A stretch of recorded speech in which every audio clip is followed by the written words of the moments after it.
আমি আপনাদেরকে 5 দফা করে শোনাচ্ছি। এই 5 দফা না মানলে আমরা এক্ষুনি আমাদের কর্মসূচি ঘোষণা করবো। জুলাই মানববন্ধন থেকে ইনকিলাব মঞ্চের 5 দফা।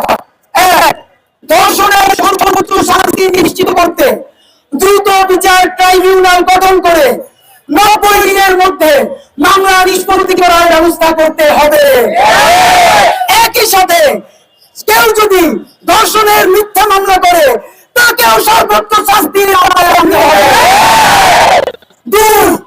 বাংলাদেশকে অস্থিতিশীল করার ষড়যন্ত্রের অংশ হিসেবে মত তৈরি করে দায়িত্বরত নিরস্ত্র পুলিশের উপর হামলাকারীদেরকে দ্রুত গ্রেফতার করে বিচারের মুখোমুখি করতে হবে। 3 অবিলম্বে শাপলার কসাই লাকি আক্তার ও তাদের রাষ্ট্রদ্রোহী প্রশাসনের গ্রেফতার করে শাহবাগে 2013 সালের রাষ্ট্রবিরোধী সকল ষড়যন্ত্র উন্মোচন করতে হবে। মনে করিয়ে দেই, সবাই জানত বিদেশের এম্বাসি থেকে শাহবাগে 20 কোটি টাকা দেওয়া হয়েছিল। সরকারকে জানাতে হবে মাসের পর মাস কাচ্চি বিরিয়ানি খেয়ে শাহবাগ দখল রেখেছে, শত শত কোটি টাকা কারা দিয়েছে।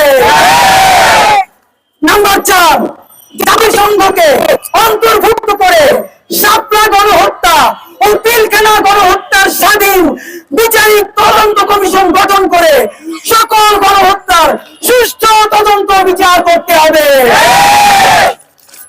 আমার সর্বশেষ অবিলম্বে জুলাই গণহত্যার দৃশ্যমান বিচারিক কার্যক্রম শুরু করে গণহত্যাকারী দল খুনি আওয়ামী লীগকে অবিলম্বে নিষিদ্ধ করতে হবে। এই 5 দফা কতক্ষণ সময় দেব বলেন মানার জন্য? কয়দিন? 24 ঘন্টা। 1 মিনিটও না, 1 মিনিটও না। বাংলাদেশের আবহাওয়ার ইনসাফের জনসাধারণ ঠিক এই মুহূর্তে বিচার হওয়ার আগ পর্যন্ত, খুনি গণহত্যাকারী শাহবাগী লাকিকে গ্রেফতার করার আগ পর্যন্ত, গণহত্যাকারী খুনি আওয়ামী লীগকে নিষিদ্ধ করার আগ পর্যন্ত বাংলাদেশের আবহাওয়ার জুলাই জনতা এই শাহবাগের লাগাতার অবস্থান কর্মসূচি ঘোষণা এই দিনে আজকে আমরা ইফতার করবো।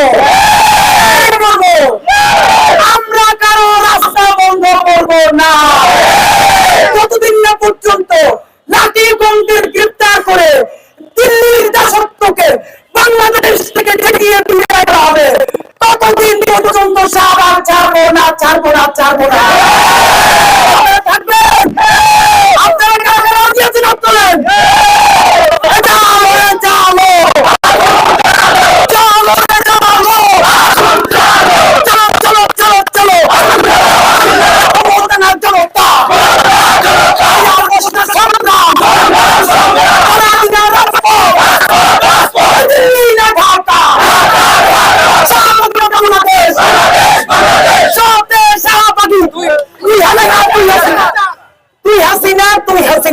সাথে শাহবাগী, সাথে শাহবাগী, সাথে লাকি আক্তার, সাথে সামিনা লুৎফা, সাথে সামিনা লুৎফা, সাথে লাকি আক্তার, সাথে শাহবাগী।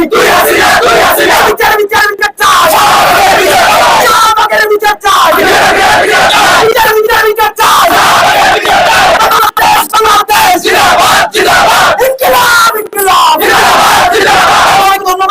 আমরা এখন এখানে বসে পড়বো, আমরা সময় দিচ্ছি, আমরা এখন এখানে বসে পড়বো। সবাইকে ধন্যবাদ। সবাই সুশৃঙ্খল।